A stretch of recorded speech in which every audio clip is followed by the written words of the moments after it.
Bonjour bien-aimés, soyez les bienvenus sur la chaîne Pierre Ngolo TV.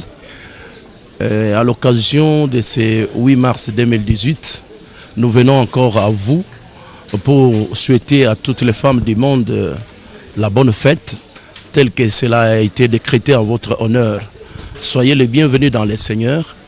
À cette occasion, nous allons partager avec vous sur ce thème principal qui nous tient à cœur, investir dans la femme pour le développement de l'Église. Investir dans la femme pour le développement intégral, mais ici nous allons parler particulièrement, nous allons partager avec vous ce que nous entendons, ce que vous pouvez entendre avec nous par investir dans la femme pour le développement de l'Église. Nous disons qu'investir dans la femme, c'est accepter la femme et la considérer dans sa valeur la plus juste. Accepter la femme dans ce sens que il y a de ces hommes, il y a de ces garçons qui n'acceptent pas la femme, qui ne considèrent pas la femme comme un être semblable. Il y a dans certaines sociétés des hommes qui ne considèrent pas la femme, qui ne donnent pas à la femme la valeur, la vraie valeur que Dieu lui a donnée. Or, l'Éternel Dieu qui a créé l'homme et la femme a déclaré qu'il n'est pas bon que l'homme soit seul au commencement. Dans le livre de Genèse. Dans le livre de Genèse, chapitre 2, versets 15 à 18, vous pouvez les lire, vous pouvez les vérifier. L'Éternel dit qu'il n'est pas bon que l'homme soit seul. Il faut, pour que l'homme réussisse sa mission, pour que l'homme fasse la volonté de Dieu, pour que l'homme aille là où Dieu veut l'envoyer, pour qu'il fasse ce que Dieu attend de lui, Dieu trouva bon qu'il faut à côté de l'homme une autre créature, une aide semblable à l'homme. Donc Dieu créa la femme. Nous devons accepter la femme. Nous devons la considérer. Nous devons respecter la femme. La femme comme notre mère. La femme comme notre sœur. La femme comme notre épouse. La femme comme notre partenaire. Nous devons l'accepter. Nous devons la considérer. Nous devons lui donner tout ce qui lui convient. Parce que sans elle, l'homme ne peut pas faire ce que Dieu attend de lui. Dans le livre de Proverbes chapitre 18, le verset 22, il est écrit que celui qui trouve une femme trouve le bonheur. Ce qui revient à dire que la femme est porteuse du bonheur. Parce qu'elle est porteuse du bonheur, l'homme doit la considérer, l'homme doit la respecter, l'homme doit non seulement l'accepter, mais aussi aider la femme à s'accepter elle-même. À vous nos sœurs, à vous nos mères, à vous nos tantes. En tant que femme, vous devez vous accepter vous-même. Vous devez accepter, vous accepter et vous considérer. Vous donner la valeur que Dieu vous a donnée. Si Dieu a trouvé qu'il n'est pas bon que nous, hommes, nous soyons seuls, si Dieu a trouvé bon de placer en vous les femmes le bonheur de l'humanité, vous devez vous accepter en tant que tel. Vous devez louer Dieu, vous devez honorer Dieu pour vous avoir rendu porteuse de ce bonheur. Donc, investir dans la femme, c'est l'aider à s'accepter elle-même, c'est l'accepter aussi, c'est la considérer et l'aider à se considérer elle-même. Ça, c'est notre premier point. C'est ça ce que nous entendons par investir dans la femme pour le développement. L'accepter, la considérer, la respecter, l'honorer, la considérer, c'est lui laisser faire ce qu'elle doit faire dans la société parce que l'homme ne peut pas jouer tous les rôles, l'homme n'est pas à mesure d'assumer seul ou d'accomplir toutes les tâches. Il y a des tâches réservées à la femme dans la complémentarité avec son partenaire homme, dans le respect mutuel, dans la considération mutuelle, la femme pourra donner ce qu'elle porte en elle, c'est-à-dire le bonheur que le Seigneur lui a donné. Deuxièmement, Investir dans la femme, c'est aussi l'instruire. La femme doit accepter de s'instruire. La femme doit accepter d'être instruite. Il faudra par là voir la scène qui s'est passée lorsque l'ange Gabriel était envoyé auprès de la Vierge Marie. Marie ne se connaissait pas. Elle ne pouvait pas s'accepter en tant que vierge, qu'elle pouvait devenir mère. Mais lorsque nous lisons dans l'évangile selon Luc, au premier chapitre, à partir du verset 26, nous comprenons que à la visite de l'ange Gabriel, même si Marie ne se connaissait pas, même si elle ne pouvait pas s'accepter en tant que telle, mais quand elle a reçu les instructions de l'ange Gabriel, quand il lui a été donné comme instruction que c'est elle qui a été choisie par Dieu, c'est sur elle que le Seigneur a déversé sa grâce, en fin de compte, elle a dit qu'il me soit fait selon la volonté de Dieu. S'étant acceptée elle-même la puissance du Très-Haut, autant marquée par l'Éternel, la puissance du Très-Haut l'a couverte, Marie a porté en son sein le sauveur de l'humanité. Marie est devenue mère. Donc, investir dans la femme, c'est lui donner des instructions relatives à la mission qu'elle doit jouer. C'est lui donner des instructions pour qu'elle se découvre, pour qu'elle s'accepte, pour qu'elle se considère, afin de pouvoir donner sa contribution dans l'accomplissement de la volonté de Dieu sur la terre, comme elle est faite au ciel. Elle a dit qu'il me soit fait selon la volonté du Seigneur. Et la puissance du Très-Haut l'a couverte. Elle s'est retrouvée enceinte, malgré l'opposition, malgré les idées conçues par Joseph pour l'avoir, pour la répudier dans le secret.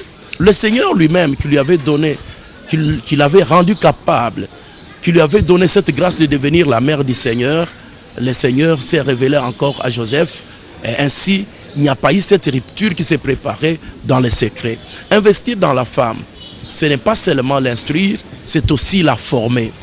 Instruire dans la femme, c'est aussi former la femme. La femme appelée à s'accepter elle-même, la femme que l'homme doit accepter comme partenaire, doit accepter sa formation et l'homme doit contribuer à la formation de la femme. Pourquoi? Tel que cela est écrit dans le livre de Tite, Tite chapitre 2 au verset 4, on demande à vous les femmes qui ont acquis la maturité, les femmes qui connaissent le Seigneur, on vous demande d'encadrer les jeunes femmes, de les aider à aimer leur mari, de les aimer à aider leurs enfants. Oui, on a parlé d'aimer le mari, on a parlé d'aimer les enfants, et on peut parler de beaucoup d'autres choses que l'on n'a pas pu démontrer dans ce qui est écrit dans Tite, tel que je viens de dire, Tite 2, 4.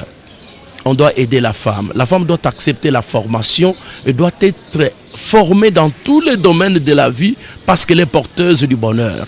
La femme doit accepter sa formation et l'homme, en tant que partenaire de la femme, doit contribuer, doit soutenir, doit contribuer à la formation de la femme pour qu'elle soit toujours à mesure de donner cette formation aux autres comme mari, aux autres comme enfant. Tout enfant doit être formé, doit être éduqué par sa mère. Voilà pourquoi nous disons investir dans la femme, c'est la former.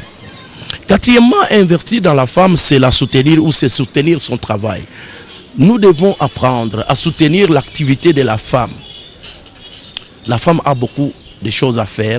Elle a beaucoup d'activités à faire dès son jeune âge. Ainsi, celui qui veut investir ou contribuer à l'investissement de la femme doit soutenir l'activité de la femme. Soutenir l'activité de la femme, soutenir le travail de la femme, c'est faciliter la chose à la femme pour qu'elle joue son rôle, pour qu'elle accomplisse sa mission. Il faut récompenser la femme dans ce qu'elle fait.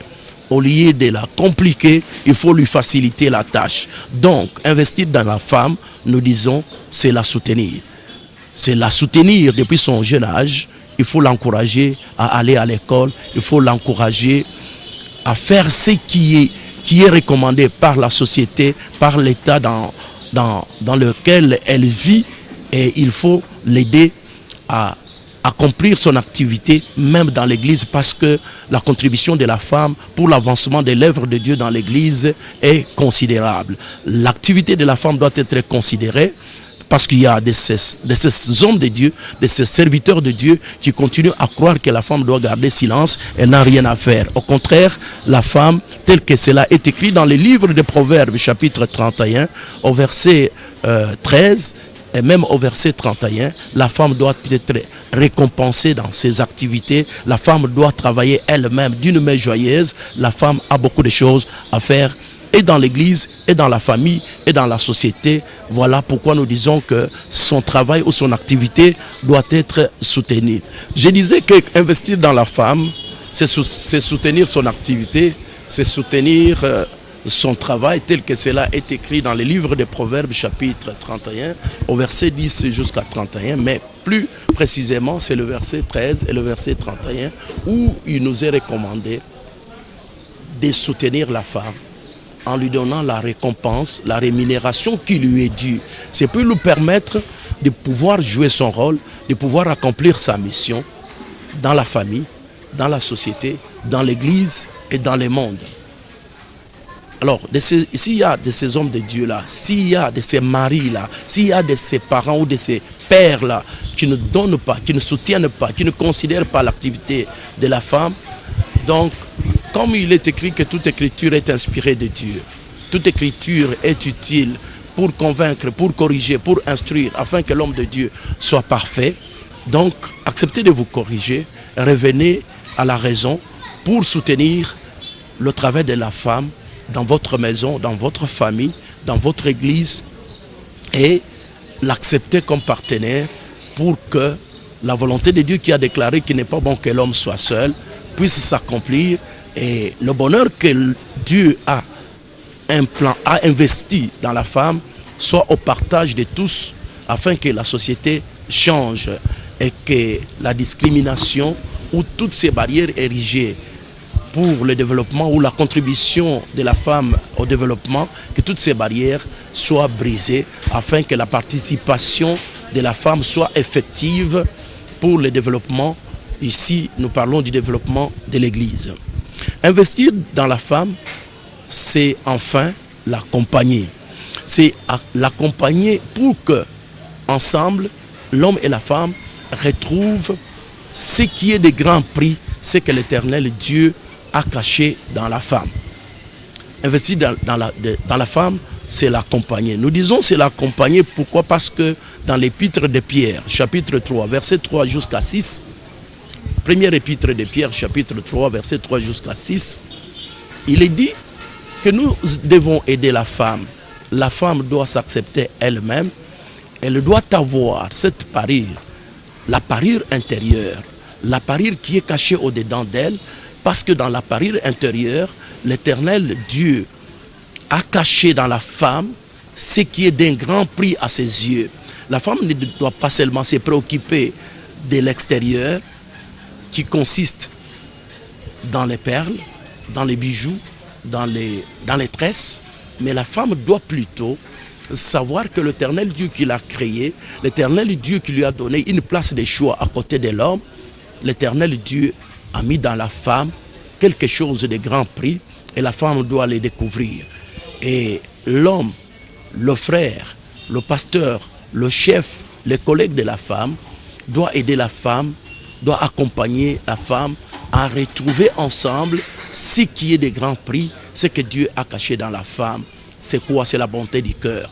C'est la bonté du cœur que Dieu a caché dans la femme. Le jour où la femme, s'acceptant elle-même, se considérant elle-même dans la vraie valeur que Dieu lui a donnée, le jour où la femme, le jour où l'homme découvrira ce qui est caché, ce qui est des grands prix que Dieu a placé dans la femme, le monde changera, nos familles changeront et nos églises connaîtront un développement. Et quand nous parlons du développement de l'église, nous voyons l'accomplissement de la mission primordiale que Dieu a donnée à l'église, de pouvoir communiquer l'évangile, porter l'évangile à tous ceux qui ne l'ont pas encore accepté, afin que le nom de Jésus-Christ soit sur toutes les langues et que tout genou fléchisse et que toutes les langues confessent que Jésus-Christ seul est Seigneur à la gloire de Dieu le Père. Vous femmes, considérez-vous, acceptez-vous, les hommes en tant que partenaires de la femme, acceptons la femme, considérons-la et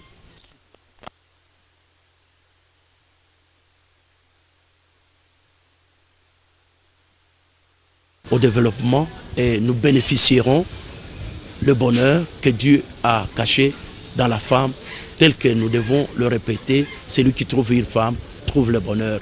Donc, trouver la femme comme sœur, trouver la femme comme épouse, trouver la femme comme mère, c'est trouver le bonheur que Dieu a placé en elle. Et que toutes les femmes travaillent d'une main joyeuse, que toutes les femmes ou que toute femme découvre en elle le bonheur de l'humanité, le bonheur qui est non seulement d'elle-même, mais aussi le bonheur de l'homme. Merci d'avoir suivi avec nous, d'avoir partagé cette bonne expérience, cette bonne leçon pour la contribution de la femme qui doit recevoir l'investissement de tout le monde selon la volonté de Dieu. Et que le Seigneur vous bénisse.